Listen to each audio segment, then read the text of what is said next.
Shalom Bapak Ibu Jemaat yang dikasihi Tuhan. Berjumpa lagi di dalam CK7 Online Bible Study malam hari ini.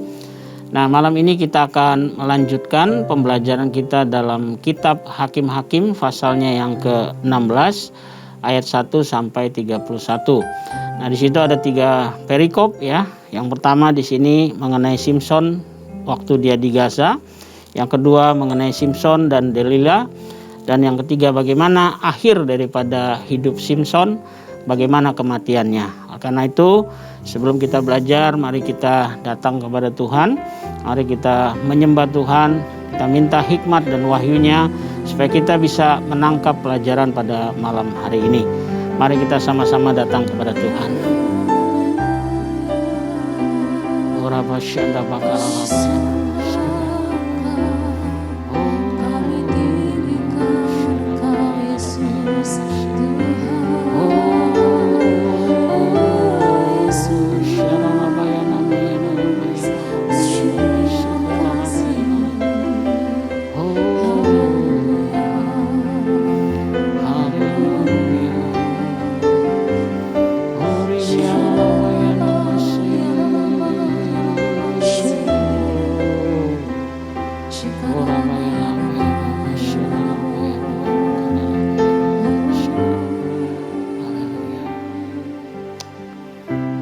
Kuatkanlah hatimu, lewati setiap persoalan.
Tuhan Yesus selalu menopangmu.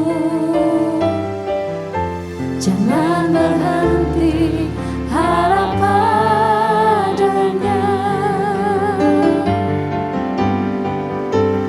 Tuhan pasti sanggup. Tangannya takkan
Bapa, kami bersyukur malam hari ini.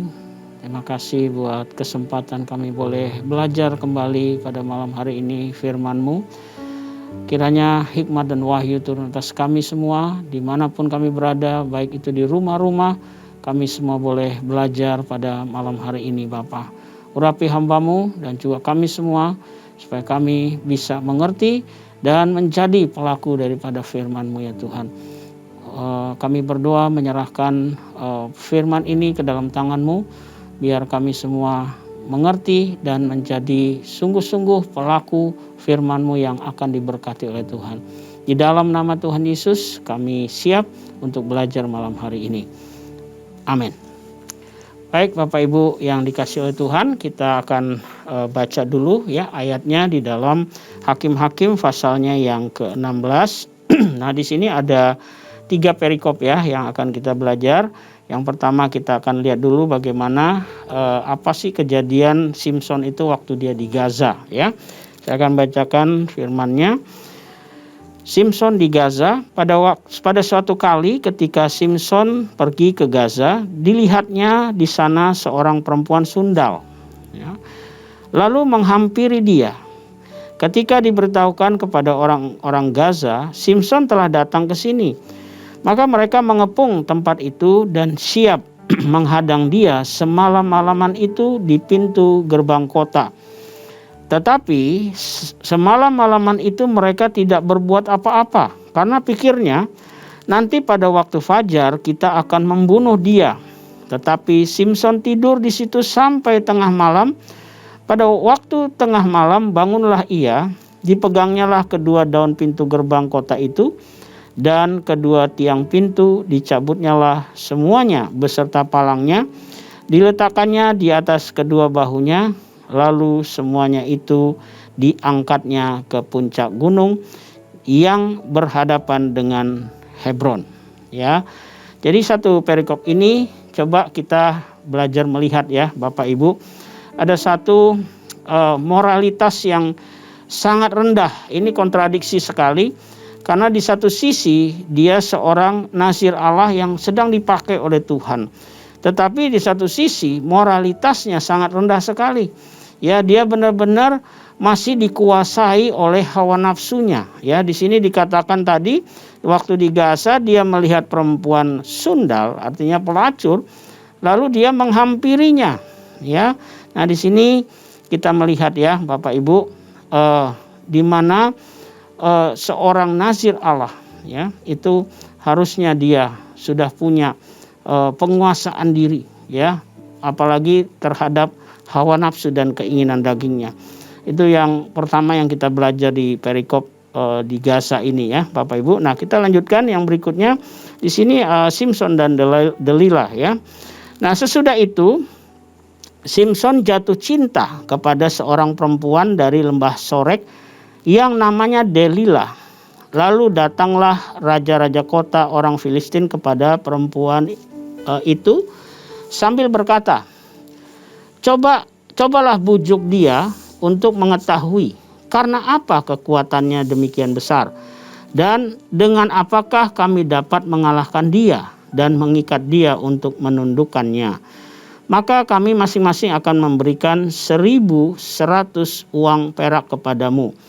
Lalu berkatalah Delilah kepada Simson, ceritakanlah kiranya kepadaku, karena apakah kekuatanmu demikian besar, dan dengan apakah engkau harus diikat untuk ditundukkan? Jawab Simson kepadanya, jika aku diikat dengan 7 tali busur yang baru yang belum kering, maka aku akan menjadi lemah dan menjadi seperti orang lain manapun juga. Lalu raja-raja kota orang Filistin membawa 7 tali busur yang baru yang belum kering kepada perempuan itu, dan ia mengikat Simson dengan tali-tali itu. Sedang di kamarnya ada orang bersiap-siap.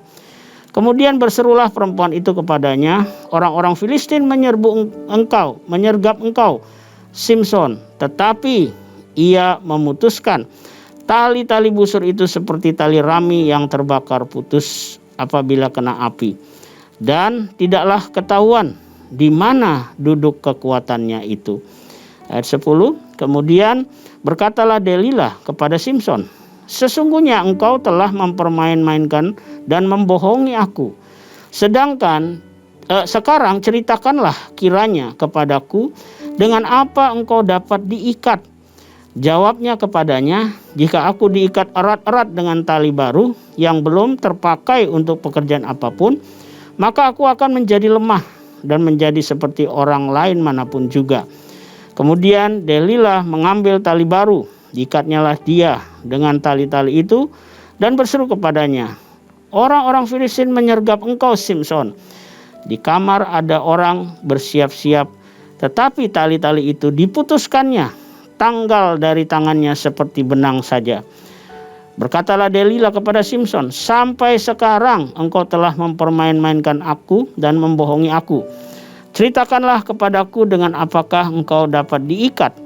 Jawabnya kepadanya, "Kalau engkau menenun ketujuh rambut jalinku bersama-sama dengan lungsin, lalu mengokohkannya dengan patok, maka aku akan menjadi lemah dan menjadi seperti orang lain manapun juga." Kemudian perempuan itu mengokohkan lagi tenunan itu dengan patok, lalu berserulah ia kepadanya, "Orang-orang Filistin menyegrap engkau, Simson." Tetapi ketika ia terjaga dari tidurnya, disentaknya lah lepas patok tenunan dan lungsin itu. Berkatalah perempuan itu kepadanya, "Bagaimana mungkin engkau berkata, 'Aku cinta kepadamu,' padahal hatimu tidak tertuju kepadaku? Sekarang telah 3 kali engkau mempermain-mainkan aku dan tidak mau menceritakan kepadaku, karena apakah kekuatanmu demikian besar?" Lalu setelah perempuan itu berhari-hari merengek-rengek kepadanya dan terus mendesak dia, ia tidak dapat lagi menahan hati sehingga ia mau mati rasanya. Maka diceritakannya lah kepadanya segala isi hatinya. Katanya, "Kepalaku tidak pernah kena pisau cukur, sebab sejak dari kandungan ibuku aku ini seorang nazir Allah. Jika kepalaku dicukur, maka kekuatanku akan lenyap daripadaku dan aku menjadi lemah dan sama seperti orang-orang lain." Ketika dilihat Delila bahwa segala isi hatinya telah diceritakannya kepadanya, disuruhnya lah memanggil raja-raja kota orang Filistin. Katanya, "Sekali ini lagi datanglah kemari, sebab ia telah menceritakan segala isi hatinya kepadaku." Lalu datanglah raja-raja kota orang Filistin itu kepadanya sambil membawa uang itu. Sesudah itu dibujuknya lah Simson tidur di pangkuannya, lalu dipanggilnya seorang dan disuruhnya mencukur ketujuh rambut jalinnya, sehingga mulailah Simson ditundukkan oleh perempuan itu, sebab kekuatannya telah lenyap daripadanya. Lalu berserulah perempuan itu, "Orang Filistin menyergap engkau, Simson." Maka terjagalah ia dari tidurnya, serta katanya, "Seperti yang sudah-sudah, aku akan bebas dan akan meronta lepas." Tetapi tidak diketahuinya bahwa Tuhan telah meninggalkan dia. Orang Filistin itu menangkap dia, mencungkil kedua matanya dan membawanya ke Gaza. Di situ ia dibelenggu dengan 2 rantai tembaga dan pekerjaannya di penjara ialah menggiling. Tetapi rambutnya mulai tumbuh pula sesudah dicukur. Nah, Bapak Ibu, kita lihat di sini ya, di ayat yang ke-4 sampai 21 ya. Di sini dikatakan bahwa Simson ya kembali dia jatuh cinta kepada perempuan. Nah, kelemahannya ini memang Simson ini di perempuan ya. Nah, dikatakan di sini ya Bapak Ibu bahwa dia jatuh cinta perempuan di lembah Sorek ya, namanya Delila ya. Nah, di sini kembali kita lihat ya, Simson itu sangat lemah moralitasnya ya. Disinilah titik kehancuran hidupnya ya, ketika ia jatuh cinta kepada Delila atau perempuan Filistin ya, dengan melakukan kesalahan yang sangat fatal ya. Bapak Ibu, tadi kita baca ya, dia memberitahukan rahasia kekuatannya yang membuat dia akhirnya bisa ditangkap, bahkan dicungkil matanya ya, dan dimasukkan ke dalam penjara. Bapak Ibu, ini Simson benar-benar seorang nazir Allah, tetapi ya dia sangat tidak menghargai kekuatan yang istimewa itu datang dari Tuhan. Itu harusnya dia jaga ya. Karena apa? Karena dia sedang dipakai oleh Tuhan. Tetapi kembali ya, karena perempuan, karena jatuh cinta ya, itu membuat dia jadi hancur hidupnya. Yang kedua ya, Simson itu menukarkan kenaziran Allah dengan cintanya kepada Delila. Itu akibatnya apa? Tuhan meninggalkan dia. Dia tadi dikatakan di sini ya, saya juga bingung lihat Simson. Kenapa dia nggak sadar ya bahwa sebenarnya yang dilakukan itu dan memberitahukan rahasia kekuatannya itu sama aja dia menghina Tuhan ya. dan di situ dia nggak sadar bahwa Tuhan sudah meninggalkan dia. Ya, Simson bangun tapi dia nggak tahu bahwa roh Tuhan itu sudah nggak ada sama dia. Tuhan sudah meninggalkan. Nah, di sini kita belajar ya, Bapak Ibu, bahwa kalau kita jatuh cinta ini hati-hati ya. Banyak sekali ada beberapa orang yang saya lihat dia seorang hamba Tuhan bahkan ya. Tapi ketika bicara jatuh cinta ya, maka panggilannya ya semuanya jadi hancur ya. Makanya malam hari ini yuk kita belajar ya. Nah, terus kemudian di ayat 22 sampai 31 di situ. Nah, kita lihat di sini ya. Bagaimana Simson itu akhir hidupnya ya, kita lihat di ayat 23 di sini. Sesudah itu berkumpullah raja-raja kota orang Filistin untuk mengadakan perayaan korban sembelihan yang besar kepada Dagon Allah mereka untuk bersukaria. Kata mereka, telah diserahkan kepada Allah kita ke dalam tangan kita Simson musuh kita.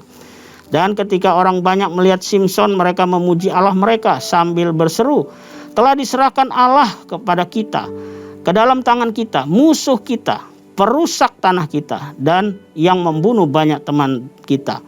Ketika hati mereka riang gembira, berkatalah mereka, panggillah Simson untuk melawak bagi kita. Simson dipanggil dari penjara, lalu ia melawak di depan mereka. Kemudian mereka menyuruh dia berdiri di antara tiang-tiang. Berkatalah Simson kepada anak yang menuntun dia, lepaskanlah aku dan biarkanlah aku meraba-raba tiang-tiang penyangga rumah ini, supaya aku dapat bersandar padanya. Adapun gedung itu penuh dengan laki-laki dan perempuan, segala raja orang Filistin ada di sana. Dan di atas soto ada kira-kira 3.000 orang laki-laki dan perempuan yang menonton lawak Simson itu.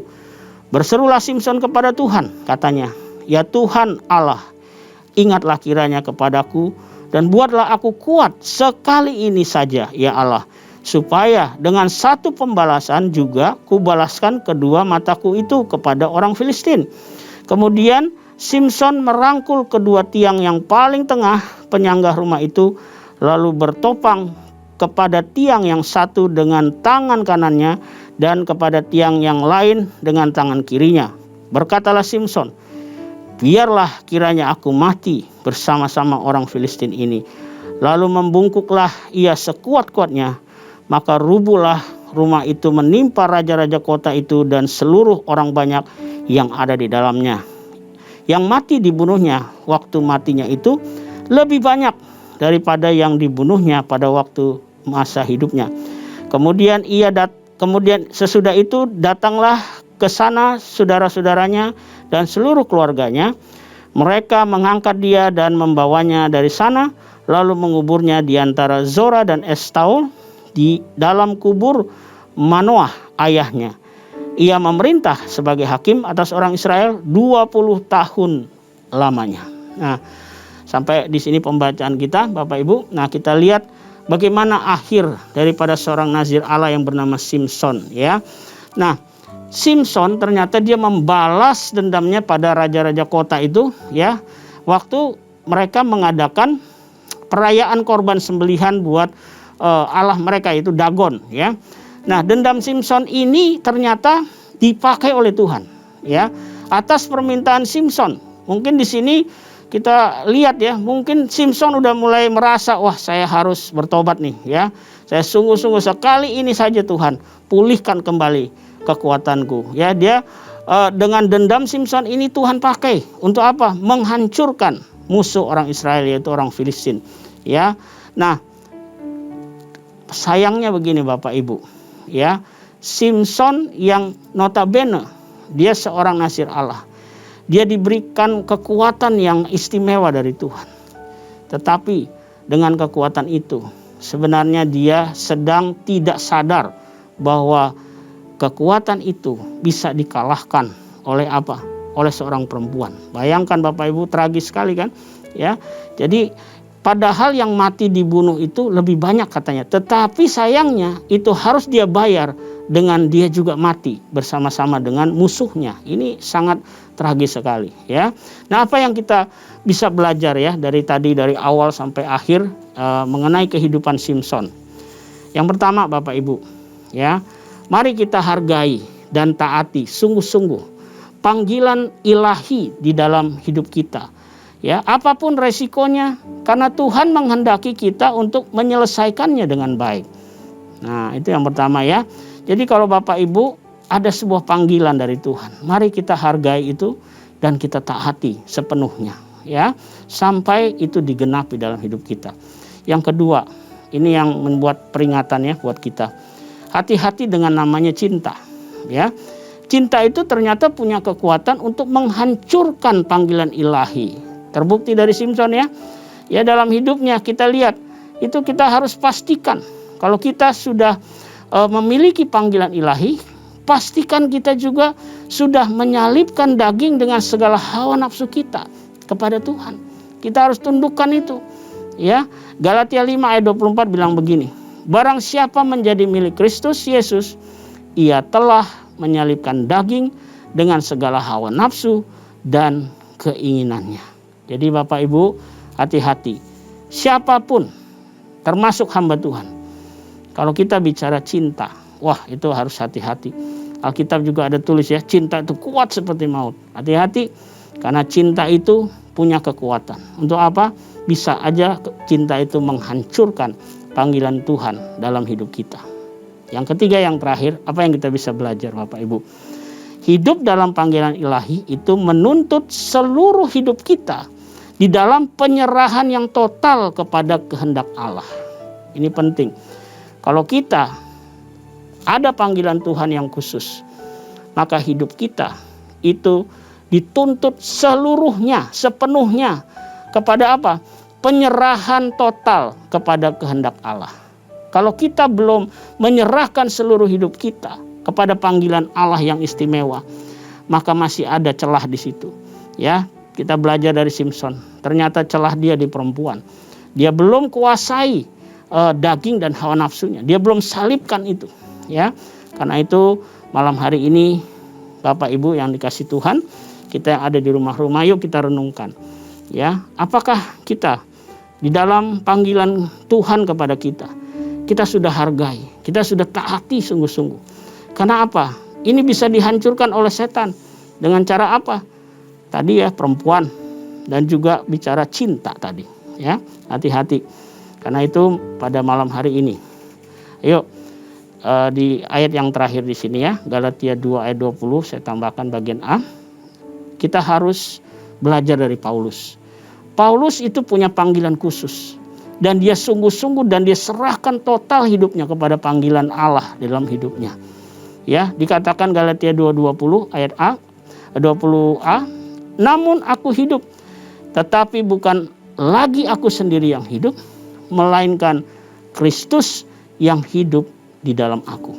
Saudara, orang yang tahu panggilannya, panggilan Tuhan atasnya, dia menghargai panggilan itu, maka hidupnya dia serahkan kepada Tuhan. Tuhan yang ambil alih hidupnya, sehingga kehidupannya bukan dia lagi, bukan kehendaknya lagi, tetapi kehendak Kristus yang ada di dalam kita.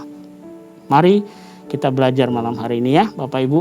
Ayo kita hargai panggilan Tuhan dalam hidup kita. Mari kita berdoa ya. Bapa di surga, terima kasih kami belajar melalui Simson pada malam hari ini kehidupannya. Kami berdoa malam hari ini Bapa, biarlah kami disadarkan Tuhan atas panggilan-Mu secara khusus kepada kami.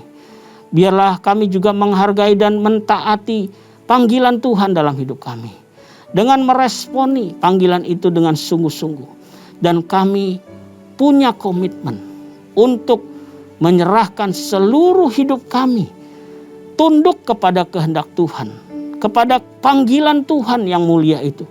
Supaya kami bisa menyelesaikan panggilan-Mu Tuhan dengan sepenuhnya. Terima kasih Bapak. Kami belajar dari Rasul Paulus juga. Biarlah kami juga hidup bukan lagi oleh kehendak kami, tetapi oleh Kristus yang hidup di dalam kami. Biarlah malam hari ini dimanapun kami berada, di rumah-rumah, Tuhan lawat kami. Mungkin kami seorang hamba Tuhan dan kami masih belum kuasai daging kami. Biarlah malam ini kami boleh menyalibkan daging kami. Karena firman-Mu berkata, barang siapa menjadi milik Kristus, ia sudah menyalibkan daging dengan segala hawa nafsu dan keinginannya. Biar kami bertobat Tuhan malam hari ini, termasuk hamba-Mu. Kami semua belajar terus untuk menghargai panggilan-Mu yang mulia itu. Terima kasih Bapak, berkati setiap anak-anak-Mu di rumah-rumah, dimanapun kami berada. Tuhan memberkati berlimpah-limpah. Dan sebelum kami berpisah satu dengan lain, biarlah Tuhan kiranya Kau curahkan berkat-Mu bagi kami semua malam hari ini. Mari kita angkat tangan kita, buka hati kita, dan terimalah berkat yang berlimpah-limpah dari Allah Bapa kita, kasih karunia dalam anaknya yang tunggal Tuhan kita Yesus Kristus, dan persekutuan yang manis dengan Roh Kudus menyertai kita semua mulai saat ini sampai Maranatha. Tuhan Yesus yang berjanji akan datang kembali, Dia pasti akan datang kembali menjemput kita semua di awan-awan yang permai, bahkan untuk selama-lamanya. Mari kita yang percaya diberkati Tuhan, sama-sama katakan amin. Selamat malam Bapak Ibu yang dikasih Tuhan. Selamat beristirahat. Kiranya Tuhan memberkati kita semua. Amin.